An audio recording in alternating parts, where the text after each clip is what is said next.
doctor, hemos visto desierto, hemos visto cuevas, hemos visto edificios, vimos un cementerio, y eso me invita a preguntarle sobre la gente que habitó este lugar. Porque tener el testimonio de un cementerio quiere decir que tenían creencias, quizás trascendentales, no lo sé. ¿Qué me puede decir de eso? Mira, yo creo que después de estar visitando aquí el lugar y haber hablado un poco de historia, hablamos del contexto geográfico, del sentido teológico de la geografía, hablamos de los edificios, hablamos de los manuscritos, mencioné lo particular de este cementerio. Yo creo que tu pregunta realmente es la pregunta más apropiada para terminar esta visita. Y es, ¿qué buscaba esta gente aquí? ¿Por qué un ser humano como nosotros? Cuando la temperatura aquí puede llegar a la sombra, a más de 50 grados en el verano, donde las noches son frías, donde ellos para vivir vivían en cuevas, precisamente para aprovechar la humedad dentro de las cuevas. ¿Por qué alguien quiere vivir en un lugar como este? Y yo justamente me hago la pregunta que me inspiró en su momento cuando comencé mi función como curador de los Rollos del Mar Muerto. La primera exhibición que hice fue un día en Qumrán, en donde traté de entender la vida de estos hombres, precisamente en los edificios que nosotros vimos. Y estos hombres buscaban aquí lo que no podían encontrar en la ciudad, lo que no encontraban en el templo. Porque si la función del templo no es solamente una función como centro de ritual, en donde se llevan a cabo sacrificios, un lugar de estudio, un lugar de liturgia, es un lugar que permite conectar el cielo y la tierra. Wow. Porque esa es la función de un templo. O sea, usted me está diciendo que el templo dejó de ser el axis mundi y se transformó en otra cosa. Para cierto grupo. Para ciertos grupos como este grupo qumranita, y puede ser un ala muy extrema del movimiento esenio, como para otros piadosos de esa época, como seguramente también le pasó a Juan el Bautista, ¿sí?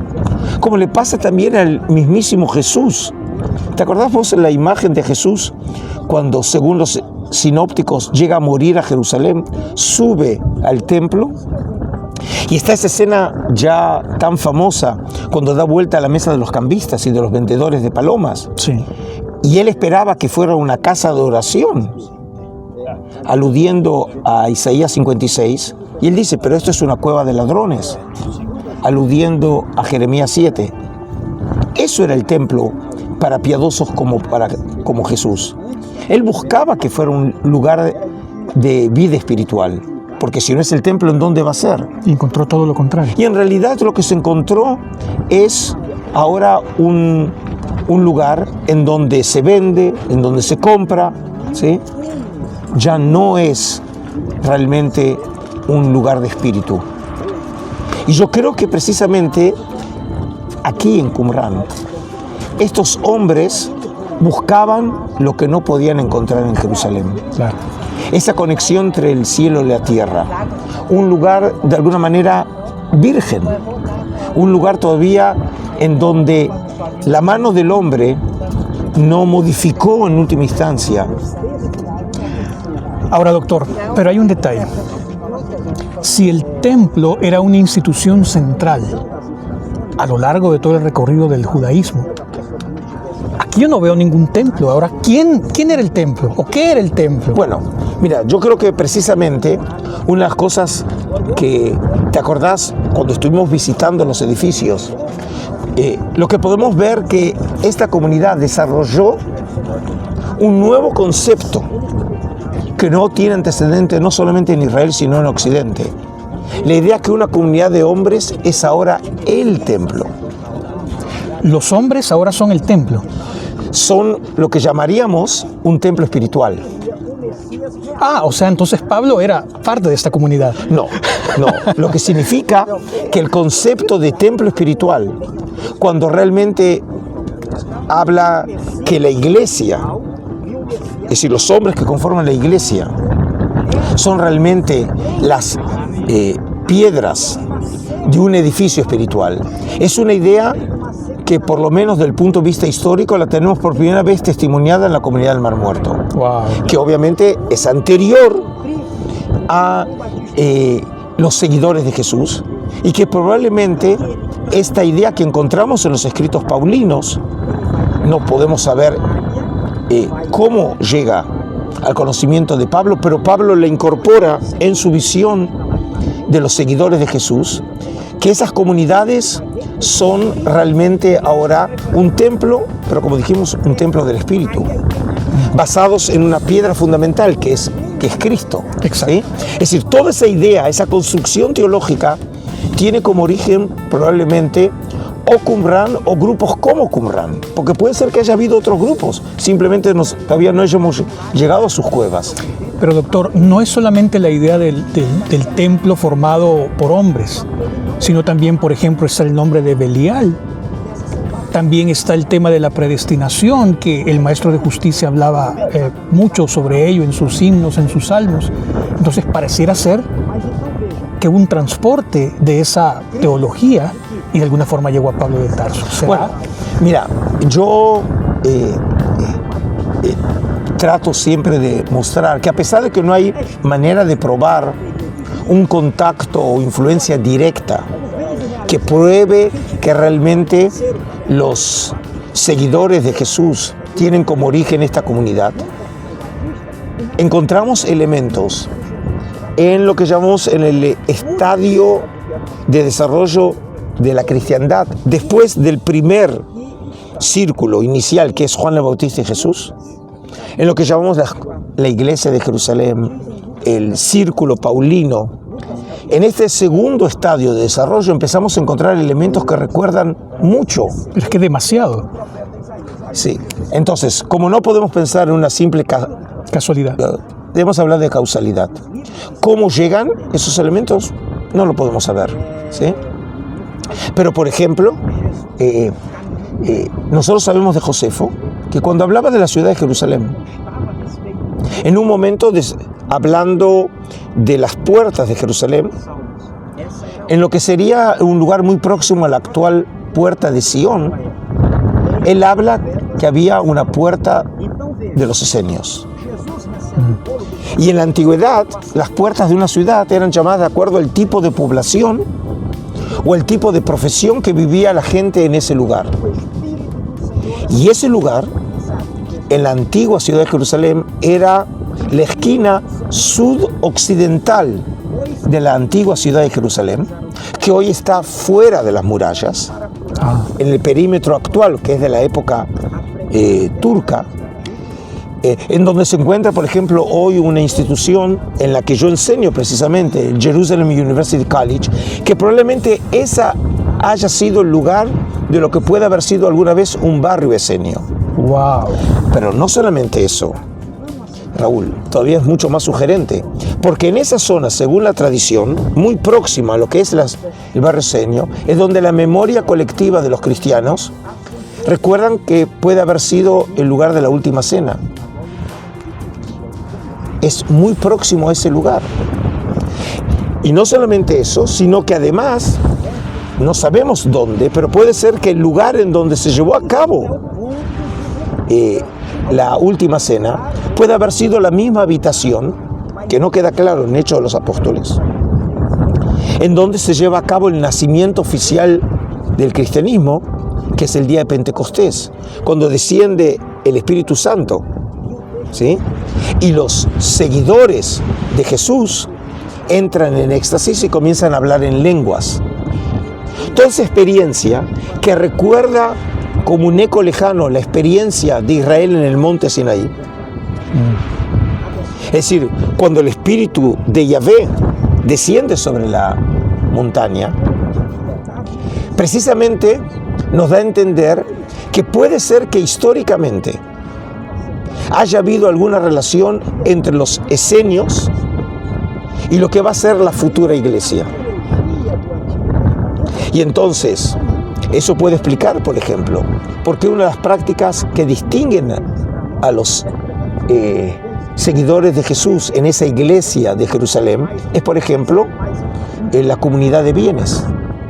La comunidad de bienes es una práctica muy específica, desconocida en el judaísmo antiguo, que la encontramos entre los esenios, lo encontramos en la comunidad del Mar Muerto, probablemente de origen esenia, y lo encontramos entre los primeros cristianos. ¿De quiénes lo aprendieron? ¿Sí? Es decir, probablemente ellos vieron como un nuevo modelo de comunidad el de los esenios y lo adoptan los primeros cristianos para la iglesia de Jerusalén. Wow. Entonces, si empezamos a sumar, en este caso, algunas prácticas, si lo vemos, por ejemplo, en la manera en que los seguidores de Jesús entienden al propio Jesús. Y te voy a dar otro ejemplo para que veas cuán complejo y fascinante todo esto. Según la tradición neotestamentaria, Jesús es descendiente de la familia de David. Y tenía que serlo, porque según la tradición bíblica, el futuro Salvador de Israel era descendiente de la casa de David. ¿Sí? Ya lo había anunciado el gran profeta Isaías hace 2800 años. Luego lo vemos, por ejemplo, cuando Ezequiel y cuando Jeremías aluden precisamente al concepto de David, como que aquel que habrá de aparecer forma parte de esa tradición, ¿no? Obviamente con quien Dios había establecido un pacto eterno, que era con el rey David. Y eso era una teología establecida entre los primeros cristianos, y prueba de ello son los dos textos que tenemos sobre los orígenes y la descendencia de quien desciende Jesús en Mateo y Lucas, para probar que precisamente desciende de David. Sin embargo, te recuerdo, hay un texto enormemente sugestivo y hasta enigmático, que es Epístola a los Hebreos. Sí. En Epístola a los Hebreos, a pesar de que no lo dice, es casi obvio que el autor también acepta la verdad, que era una verdad de perogrullo en esa época, que Jesús era davídico. Pero el Epístola a los Hebreos agrega algo nuevo, y es que a Jesús lo llama un sumo sacerdote de la estirpe de Melquisedec.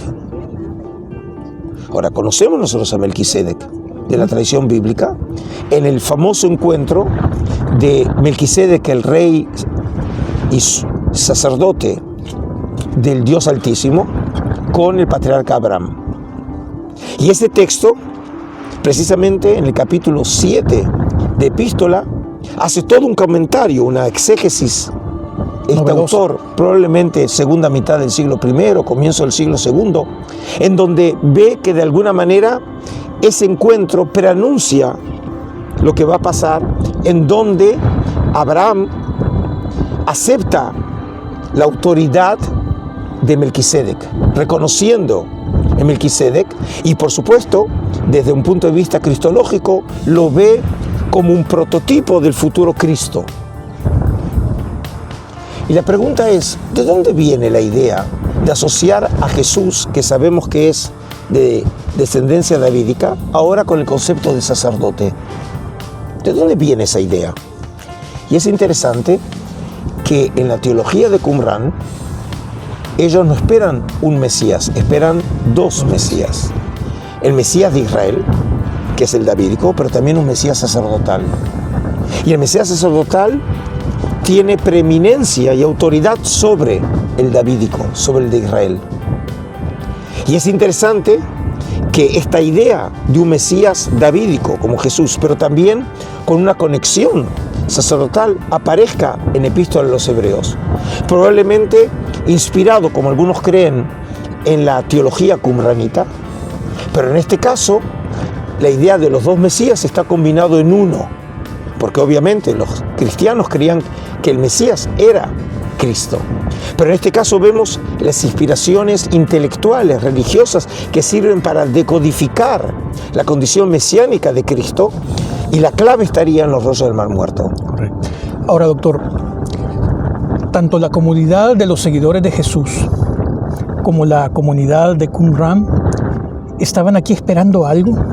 ¿Acaso ellos se veían a las puertas de ese final prometedor que pondría fin a tanta injusticia y tanta perversión? Según nosotros vemos de los textos, ellos viven en una atmósfera escatológica. Okay. Ellos creen que con ellos ya están comenzando el final de los tiempos. Es más, a veces les digo a mis alumnos que como cuando avanza un ejército, hay lo que se llama el cuerpo de ingenieros. Uh-huh. Y el cuerpo de ingenieros tiene como función abrirle el camino a las tropas. Son los que construyen los puentes, son los, por ejemplo, que hacen volar los campos minados, son los que le abren el camino. De alguna manera, la comunidad del Mar Muerto se ve como el cuerpo de ingenieros de los tiempos escatológicos. Wow. Ellos son los que van a traer esos tiempos, son los que ayudan a Israel para que lleguen esos tiempos. Ellos, de hecho, es un grupo que asume sobre sus hombros los destinos de la nación. Lo que me está diciendo es que ellos vinieron aquí a preparar el camino de ¿quién? ¿Quién vendría? Bueno, si te recuerdo, en un momento yo mencioné la salida al desierto, sí, ¿no? Y mencioné un texto específico, que es la regla de la comunidad. En ese texto, como es propio de los judíos, siempre traen un texto. Citan un texto. Que es un texto prueba, lo que llamamos los biblistas texto prueba. ¿Y qué texto trae? Trae que el libro de Isaías, capítulo 40, versículo 3. Wow. Y la cita dice, en el desierto preparad el camino de Yahvé. Que en el texto, por cierto, el escriba, por estar escribiendo un texto de la comunidad y no un texto sagrado, aparecen 4 puntos. Pero preparad el camino. Es decir, en el desierto, ese es el texto clave, en el desierto preparad el camino. Ahora, el texto original, en los oráculos de lo que nosotros los biblistas llamamos el Deutero, segundo Isaías, no se refería al desierto de Judea, se refería al desierto de Siria. Y las palabras, el oráculo, estaba dirigido a los exiliados en Babilonia, en donde él creía que la salvación ya estaba próxima. Y entonces, preparad el camino en el desierto, se refería a esa salida de Babilonia en regreso a la tierra de Israel, utilizando una imagen del Éxodo, que es un tema muy popular en esos años, en que los exiliados se veían como la nueva generación, que en vez de salir de Egipto, ahora sale de Babilonia y cruza otra vez un desierto. Pero la comunidad utiliza este texto para darle un nuevo significado. En el desierto se refiere a este desierto, es el desierto de Judea. Y en el desierto de Judea preparad el camino. ¿Cuál es el camino? El camino para Yahvé. Es decir, que ellos se ven como la avanzada de los tiempos escatológicos, de hecho abriendo el camino a aquel que viene detrás de ellos, que es el mismísimo Yahvé. Es decir, ellos estaban convencidos de que estaban cumpliendo una misión escatológica. Ellos ya vivían en una atmósfera escatológica, que en este sentido nos recuerda muchísimo los oráculos, ¿sí? Y palabras, por ejemplo, de Juan el Bautista. Cuando Jesús anuncia que el reino de los cielos está aquí. Y obviamente Jesús cree que Él cumple una visión, un papel central en ese nuevo reino, ¿sí? Pero en esa realidad escatológica, que varios grupos participaban, ese es el contexto en el cual hay que entender estos hombres.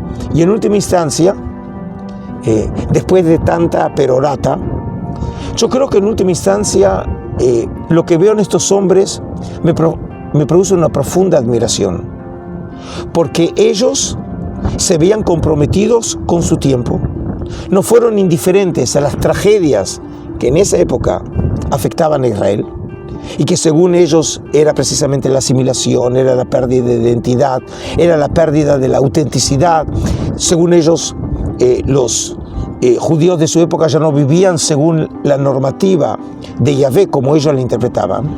Y en última instancia, ellos se sintieron comprometidos con Israel, esperando que realmente sus hechos, ¿sí?, aquí en Qumran fueran los que trajeran en última instancia el final de los tiempos aquí en la tierra. Wow, doctor.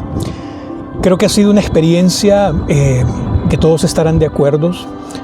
No es lo mismo que estemos allá en América viendo imágenes, sino que las cosas que usted me está diciendo me las puede señalar que están ahí, o que están allá, o que están detrás de esa montaña. No me resta más que agradecerle, doctor, por su tiempo, por su experticia, pero principalmente por la manera en que, en un profundo respeto y en una casi perfecta sincronización, usted nos ha traído estos hechos a presentarlos, bueno, no podemos decir tal como son porque no estuvimos ahí, pero por lo menos de la mejor manera posible con las evidencias que hay. Bueno, obviamente esta visita no es un estudio profundo de seminario en donde vemos los pruritos de las interpretaciones, como ciertos estudiosos lo interpretan de una manera y otros de otra, pero creo que en última instancia, más allá de las discusiones y polémicas propias y legítimas del discurso científico, creo que una cosa es cierto: el desierto está acá, los edificios están, los hombres están enterrados, y cualquiera sea el paradigma de interpretación, nosotros queremos entender a esos hombres que en última instancia no eran muy diferentes que nosotros. También estos hombres se hacían las grandes preguntas: ¿para qué vivo? ¿Cuál es el sentido de la vida? ¿Qué propósito tiene vivir? Y lo que vemos aquí es el intento de hombres que estaban dispuestos a pagar un alto precio. Dejaron a sus familias, dejaron ese bienestar material en la ciudad de Jerusalén para ser auténticos y buscar en última instancia un sentido a la vida. Y en ese sentido creo que en un mundo tan problemático como el que vivimos nosotros, todavía ellos tienen lo que enseñarnos. Gracias, doctor. Gracias. Ha sido una experiencia maravillosa. Que se repita otra vez. Así es, Pedro.